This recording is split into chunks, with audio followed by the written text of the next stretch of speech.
जिस टाटा ग्रुप की कंपनियों ने पिछले कुछ सालों में इन्वेस्टर्स की वेल्थ को कई गुना बढ़ाया, उसी ग्रुप में चेयरमैन के एग्जिट की खबर आते ही टीसीएस, टाटा मोटर्स, टाइटन और टाटा स्टील जैसे बड़े स्टॉक्स में तेज गिरावट शुरू हो जाए।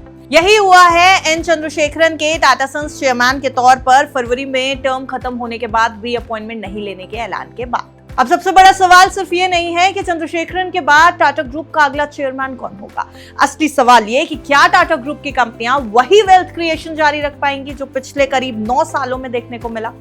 टाटा ग्रुप की मार्केट वैल्यू पिछले करीब 9 सालों में 3.3 गुना बढ़कर लगभग 22,50,000 करोड़ रुपए पर पहुंच गई। टाटा ग्रुप की कई कंपनियों ने इन्वेस्टर्स को शानदार रिटर्न्स दिए। ट्रेंड करीब 1700% चढ़ गया, नेल्को करीब 1140%, टाटा इन्वेस्टमेंट कॉर्पोरेशन करीब 1060%, टाइटन करीब 1020% और टाटा कंज्यूमर प्रोडक्ट्स लगभग 670% ऊपर गए हैं। लेकिन अब टाटा ग्रुप के सामने एक और बड़ा सवाल खड़ा है, क्या चंद्रशेखरन के बाद भी टाटा ग्रुप इसी रफ्तार से वेल्थ क्रिएशन जारी रखेगा? क्योंकि एन चंद्रशेखरन ने साफ कर दिया कि फरवरी में उनका टर्म खत्म होने के बाद वो रीअपॉइंटमेंट सीक नहीं करेंगे और मार्केट ने इस खबर पर तुरंत रिएक्शन दे दिया। टीसीएस करीब 5.3% तक गिरता दिखाई दिया। टाटा मोटर्स पैसेंजर व्हीकल्स करीब 3.3% नीचे आ गया। टाइटन और टाटा स्टील में भी 2% से ज्यादा की गिरावट देखने को मिली। हालांकि ये स्टॉक्स किसी तरीके से रिकवर करने की भी कोशिश कर रहे थे, लेकिन दबाव काफी ज्यादा दिखाई दे रहा है और प्रेशर भी। यानी मार्केट की चिंता सिर्फ चेयरमैन के बदलने की नहीं है, चिंता यह है कि क्या लीडरशिप चेंज टाटा ग्रुप की स्ट्रैटेजी, एग्जीक्यूशन और डिसीजन मेकिंग को प्रभावित कर देगा। यही वजह है कि चंद्रशेखरन के बाद टाटा ग्रुप के सामने कई बड़ी चुनौतियां होंगी। यानी जो भी टाटा ग्रुप को आज चेयरमैन ज्वाइन करने वाला है, उसके सामने कई इम्तिहान खड़े हैं। सबसे पहले और सबसे इमीडिएट चैलेंज होगा सक्सेशन की क्लैरिटी। चंद्रशेखरन का एग्जिट ऐसे समय पर हो रहा है जब टाटा सन्स बोर्ड और टाटा ट्रस्ट के बीच मतभेद की खबरें सामने आती रहती हैं every now and then. Tata trust के बाद टाटा सन्स में करीब 66% हिस्सेदारी है। टाटा सन्स की संभावित लिस्टिंग, एयर इंडिया में लॉसेस, माइनॉरिटी शेयर होल्डर के एग्जिट और बोर्ड रिप्रेजेंटेशन जैसे कई मुद्दों पर दोनों पक्षों के बीच डिसएग्रीमेंट बना है। ऐसे में चेयरमैन की नियुक्ति सिर्फ एक लीडरशिप अपॉइंटमेंट नहीं होगी। नए चेयरमैन को Tata trust, Tata sons board और ग्रुप के अलग अलग कंपनीज के बीच में बैलेंस बनाना होगा और मार्केट तब तक पूरी तरह कंफर्टेबल नहीं होगा जब तक सक्सेसर को लेकर क्लियर पिक्चर सामने नहीं आती। यानी पहली चुनौती है लीडरशिप अनसर्टेनिटी को जल्दी खत्म करना। दूसरी और शायद उससे भी बड़ी चुनौती है टाटा ग्रुप की गवर्नेंस और डिसीजन मेकिंग को स्टेबल रखना। टाटा ग्रुप आज 26 लिस्टेड कंपनीज वाला एक बहुत बड़ा कॉन्ग्लोमरेट है। ऐसे ग्रुप में चेयरमैन की भूमिका सिर्फ बोर्ड मीटिंग तक सीमित नहीं होती।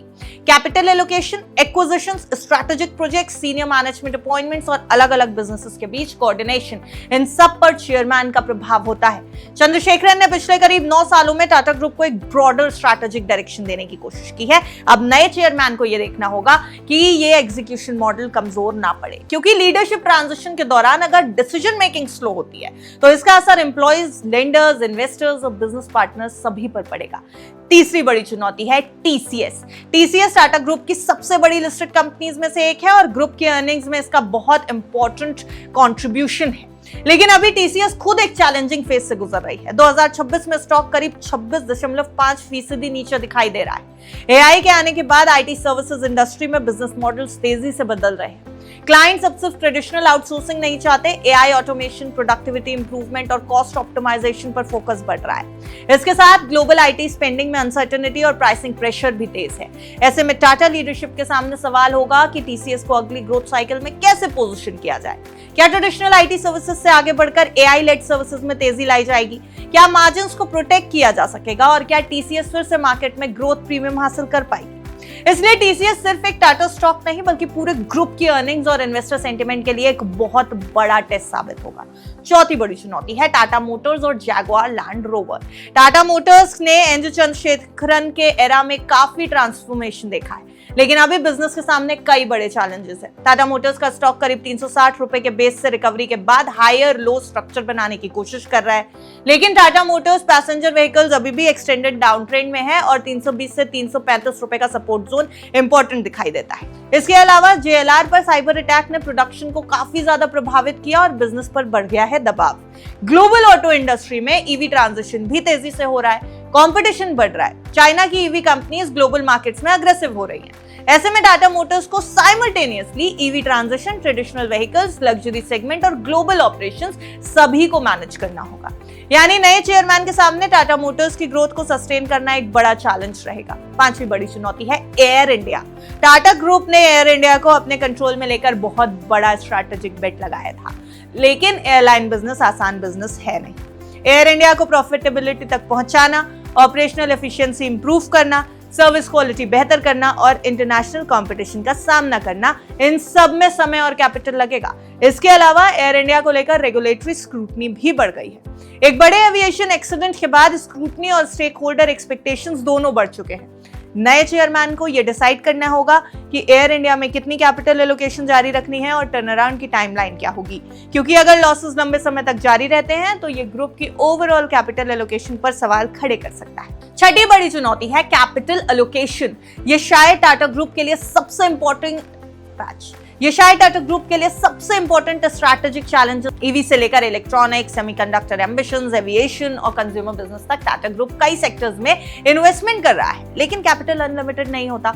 नए चेयरमैन को यह तय करना होगा कि बिजनेस को अग्रेसिवली एक्सपैंड करना है, किस बिजनेस में पेशेंस रखना है और कहां लॉसेस को कंट्रोल करना है। यानी अगले चेयरमैन का सबसे बड़ा एग्जाम यही होगा कि टाटा ग्रुप के सामने एक बड़े पोर्टफोलियो में कैपिटल को सही जगह एलोकेट वो कर पाते हैं या नहीं। सातवां चैलेंज, एक ग्रुप लेकिन अलग अलग कंपनीज की अलग अलग प्रॉब्लम्स। ये पॉइंट इन्वेस्टर्स के लिए बहुत इंपॉर्टेंट है, क्योंकि टाटा ग्रुप की हर कंपनी एक जैसी सिचुएशन में नहीं है। टाइटन और ट्रेंड की शानदार वेल्थ क्रिएशन किया, टाटा कंज्यूमर भी मजबूत ग्रोथ स्टोरी का हिस्सा है, लेकिन टीसीएस प्रेशर में है। टाटा मोटर्स के सामने ऑटो और जेएलआर चैलेंजेस है। Tata steel global commodity cycle से प्रभावित होती है। टाटा एलेक्सी रिकवरी की कोशिश कर रही है। इसका मतलब अब टाटा ग्रुप को एक सिंगल इन्वेस्टमेंट स्टोरी की तरह देखना मुश्किल होगा। इन्वेस्टर्स को कंपनी बाय कंपनी फंडामेंटल्स देखने पड़ेंगे और नए चेयरमैन को भी यही करना होगा। हर बिजनेस के लिए अलग स्ट्रैटेजी और ग्रुप लेवल पर एक कॉमन विजन। इसके साथ एक और बड़ा चैलेंज है हाई एक्सपेक्टेशंस। चंद्रशेखरन के टेन्योर में टाटा ग्रुप का रेवेन्यू वित्त वर्ष 2017 में के करीब 6 लाख करोड़ रुपए से बढ़कर वित्त वर्ष 2026 में लगभग 16.24 लाख करोड़ यानी 16,24,000 करोड़ रुपए हो गया। प्रॉफिट भी करीब 34,909 करोड़ रुपए से बढ़कर लगभग 1,70,000 करोड़ रुपए पहुंच गया। यानी नए चेयरमैन के सामने बेंचमार्क बहुत ऊंचा है। अगर ग्रोथ थोड़ी भी धीमी होती है तो मार्केट तुरंत कंपैरिजन शुरू कर सकता है, और यही वजह है कि सक्सेसर के लिए सिर्फ ग्रुप को चलाना काफी नहीं होगा, उन्हें इन्वेस्टर्स की एक्सपेक्टेशन को भी मैनेज करना होगा। हालांकि टाटा ग्रुप के इतिहास को देखें तो लीडरशिप क्राइसिस से निकलना उसके लिए नया नहीं है। 2016 में साइरस मिस्त्री को टाटा सन्स चेयरमैन पद से हटाए जाने के बाद भी ग्रुप में बड़ा गवर्नेंस क्राइसिस आया था। इसके बाद चंद्रशेखरन ने 2017 में लीडरशिप संभाली और अगले करीब 9 सालों में ग्रुप की मार्केट वैल्यू में जबरदस्त एक्सपेंशन हुआ। इसलिए कई मार्केट एक्सपर्ट्स मानते हैं कि मौजूदा सेल ऑफ का एक हिस्सा नी जर्क रिएक्शन हो सकता है। एक बार सक्सेसर का नाम क्लियर हो जाए और मार्केट को यह भरोसा हो जाए कि स्ट्रैटेजी और एग्जीक्यूशन में बड़ा डिसरप्शन नहीं होगा तो टाटा स्टॉक्स में स्टेबिलिटी वापस आ सकती है, लेकिन तब तक अनसर्टेनिटी बनी रह सकती है। और फिलहाल टाटा ग्रुप की सबसे बड़ी प्रॉब्लम है, क्योंकि इन्वेस्टर्स को सिर्फ ये नहीं जानना कि अगला चेयरमैन कौन होगा, उन्हें यह भी जानना है कि क्या टाटा ट्रस्ट और टाटा सन्स के बीच गवर्नेंस क्लैरिटी आएगी, क्या टीसीएस की ग्रोथ वापस पटरी पर आएगी, क्या टाटा मोटर्स और जेएलआर टर्न अराउंड कर पाएंगे और एयर इंडिया लॉसेस से प्रॉफिटेबिलिटी की तरफ बढ़ पाएगी, क्या टाटा ग्रुप अपने बड़े स्ट्रैटेजिक प्रोजेक्ट्स में कैपिटल एफिशिएंटली एलोकेट कर पाएगा, और सबसे जरूरी सवाल, क्या नया चेयरमैन चंद्रशेखरन के बनाए एग्जीक्यूशन मोमेंटम को मेंटेन कर पाएगा। तो चंद्रशेखरन के टेन्योर में टाटा ग्रुप के वेल्थ क्रिएशन का जो शानदार रिकॉर्ड है वो निश्चित तौर पर उनकी सबसे बड़ी उपलब्धियों में से एक है, लेकिन अब वही परफॉर्मेंस नए चेयरमैन के लिए बेंचमार्क बन गई है। इसलिए आने वाले महीनों में टाटा ग्रुप की कहानी सिर्फ चंद्रशेखरन के बाद कौन की नहीं होगी, असली कहानी होगी चंद्रशेखरन के बाद टाटा ग्रुप कैसे चलेगा। और इन्वेस्टर्स के लिए सबसे जरूरी बात यही होगी कि लीडरशिप ट्रांजिशन के दौरान सिर्फ टाटा नाम देखकर फैसला ना ले। टाटा ग्रुप की हर लिस्टेड कंपनी के अर्निंग्स, वैल्यूएशंस, बिजनेस आउटलुक और इंडिविजुअल रिस्क को अलग अलग समझना पड़ेगा, क्योंकि अगला फेज शायद पूरे टाटा ग्रुप के लिए एक नई ग्रोथ स्टोरी की शुरुआत हो सकती है। लेकिन उससे पहले सक्सेशन, गवर्नेंस, कैपिटल एलोकेशन और कई बड़े ऑपरेशनल चैलेंजेस की परीक्षा को इस ग्रुप को और इसके नए चेयरमैन को पार करना पड़ेगा।